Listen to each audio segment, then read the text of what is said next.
নমস্কার, দীপা স্টার্লিং চ্যানেলে আপনাদের সবাইকে স্বাগত। আজকে আমার রেসিপি মোচা চিংড়ি। চিংড়ি মাছ দিয়ে মোচা খেতে খুবই ভালো লাগে, এটা সকলেই জানেন। এটা একটা ট্র্যাডিশনাল রেসিপি।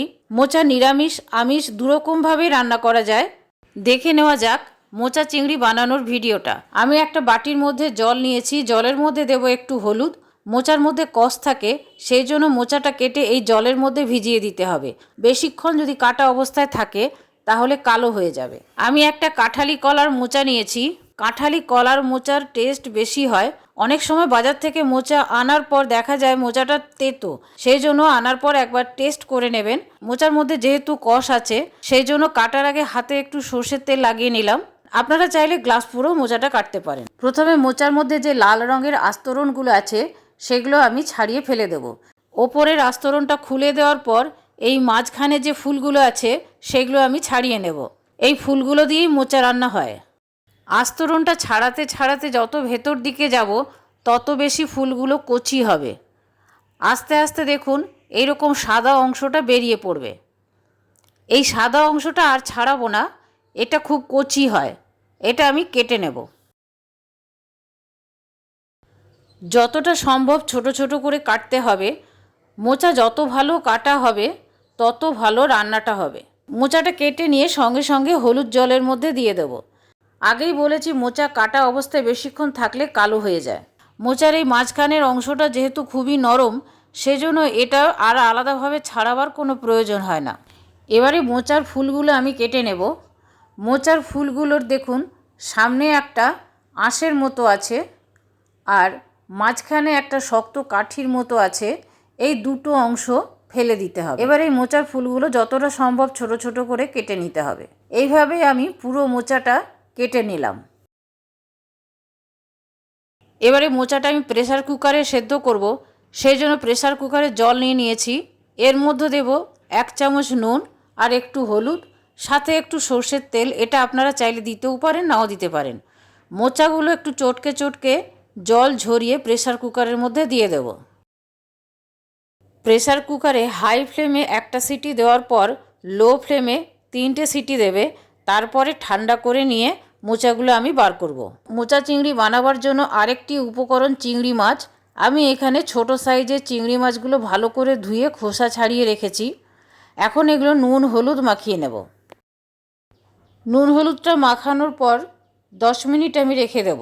এদিকে মোচাটা প্রেসার কুকার থেকে জল ঝরিয়ে ঝরিয়ে বের করে নিয়েছি। এখন মোচাটা আমি হাতে করে চটকে নেব। মোচাটা যদি হাতে করে এইভাবে চটকে নেওয়া হয় তাহলে মোচা রান্নাটা ছাড়া ছাড়া হয় না। না হলে যত সেদ্ধই হোক না কেন মোচা রান্নাটা ছাড়া ছাড়া হবে। তখন আপনাদেরকে আটা, ময়দা বা চালের গুঁড়ো দিতে হবে, তরকারিটা যাতে ছাড়া ছাড়া না হয়। মোচা রান্না শুরু করব, সেই জন্য কড়াইয়ের মধ্যে দিয়ে দিয়েছি সর্ষের তেল। সর্ষের তেলটা ভালো মতো গরম হয়ে গেছে। চিংড়ি মাছগুলো এই তেলের মধ্যে দিয়ে হালকা একটু ভেজে নেব।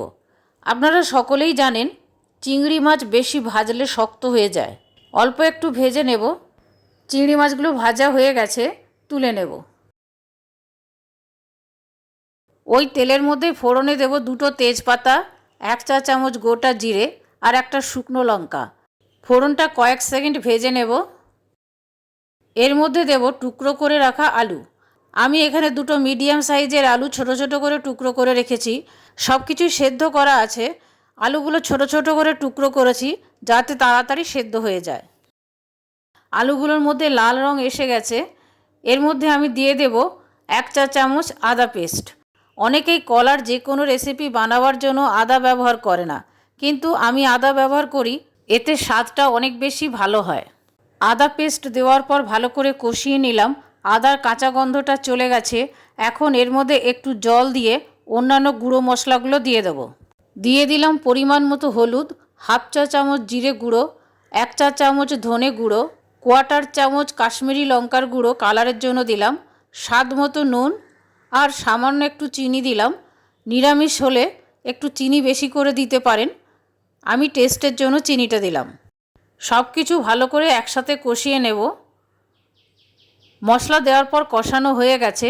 এখন এর মধ্যে সেদ্ধ করে রাখা মোচাগুলো দিয়ে দেব। মোচাটা সব কিছুর সাথে ভালো করে মিশিয়ে নেব। মোচা দেওয়ার পর আর কষানোর কিছু নেই, কষাবার কোনো দরকার নেই। মেশানো হয়ে গেছে। আমি এর মধ্যে দেব কিছু নারকেল কোড়া। আপনারা নারকেল কুচিও দিতে পারেন। নারকেল কুচি দিলে তেলের মধ্যে একটু ভেজে নেবেন। নারকেল কোড়া দেওয়ার পর মিশিয়ে নেব। আলুগুলো সেদ্ধ হতে হবে। মোচার গায়ে যে জলটা আছে সেই জলেই আলুগুলো সেদ্ধ হয়ে যাবে।